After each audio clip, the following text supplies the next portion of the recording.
suis une usine de fabrication de fromage, j'adore le fromage. Hein. Le lait arrive, il faut bien le stocker quelque part.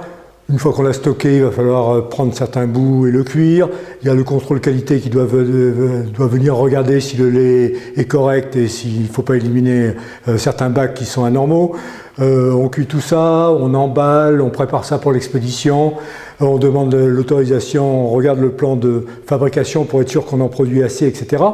L'ensemble de ces activités sont quelquefois obligatoirement séquentielles, certaines se font en parallèle, il y a un enchaînement, et là, on peut dire que c'est un processus. Plusieurs services sont impliqués, et il y a une relation interservice pour être sûr que ces activités sont suffisamment fluides.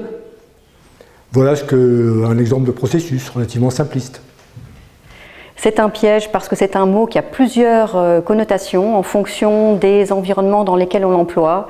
On peut l'employer entre nous, en famille, pour parler du processus du lavage de la voiture, du rangement des chaussettes, mais c'est le même mot qu'on va utiliser dans des environnements plus professionnels, comme les nôtres. C'est un gros piège, mais c'est en même temps un outil fabuleux. Une entreprise, le fonctionnement d'une entreprise est fait d'habitudes quotidiennes.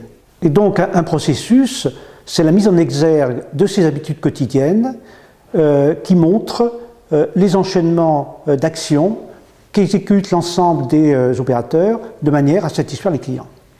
Le processus des chaussettes, du traitement et du nettoyage des chaussettes, je pense qu'il parlera à tout le monde. Les chaussettes sales arrivent à un moment donné, à un instant donné, on souhaite dans le panier ou dans la corbeille de linge sale.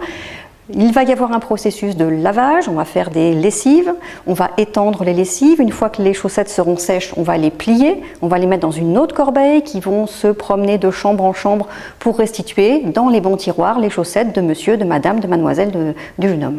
Voilà, ça c'est un processus extrêmement domestique qui parle à tout le monde, qui est très utile parce que ne pas avoir de chaussettes le matin quand on se lève, c'est embêtant. Et c'est l'illustration d'un processus très concret avec un début, une fin, un changement d'état de cette chaussette qui était sale, qui est devenue propre et qui est assez significative, me semble. Le fonctionnement de nos entreprises aujourd'hui est relativement cloisonné. On parle d'entreprises en silo. S'intéresser au processus, c'est au contraire regarder l'entreprise de manière horizontale, c'est-à-dire de manière transversale.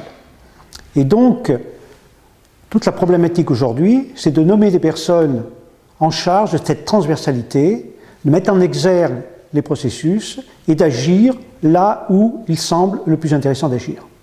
En final, c'est connaître pour agir. Piloter par les processus, ça n'est pas une finalité, mais c'est un des moyens pour être performant au sein de l'entreprise, mais aussi pour faire en sorte que les hommes dans l'entreprise puissent en bénéficier. Quand je parle des hommes dans l'entreprise, je pense aussi bien aux clients, puisque un des buts fondamentaux de l'approche processus, c'est de mieux servir les clients. Mais il y a aussi, dans les parties prenantes, les acteurs mêmes de l'entreprise qui, à travers l'approche processus, peuvent travailler de manière coopérative, mieux connaître ce qui se fait en amont et en aval, en un mot, être beaucoup plus au service du client.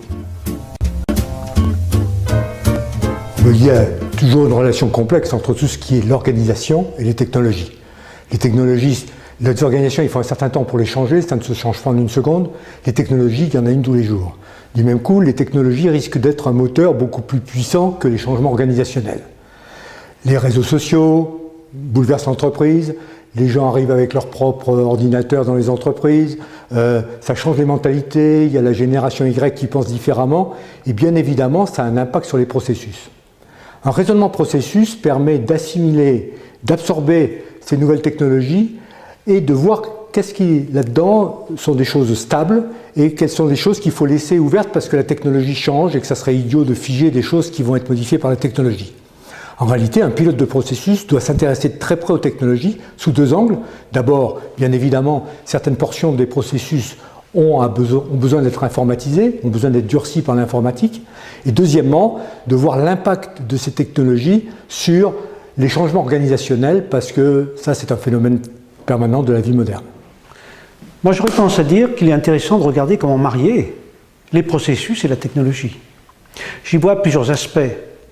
Tout d'abord, on voit bien qu'à travers la technologie d'aujourd'hui, ce sont des atouts fabuleux pour d'une part construire, cartographier, piloter gérer les processus et donc disposer finalement d'un ensemble d'informations fort utiles.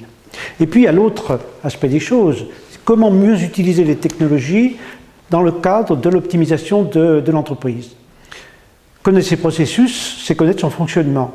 Et donc, il est utile et nécessaire de bien connaître ces processus de manière à utiliser du mieux possible toutes les technologies qu'offrent aujourd'hui nos outils, de manière à faire en sorte d'optimiser du mieux possible à travers l'automatisation, la digitalisation, le fonctionnement de l'entreprise.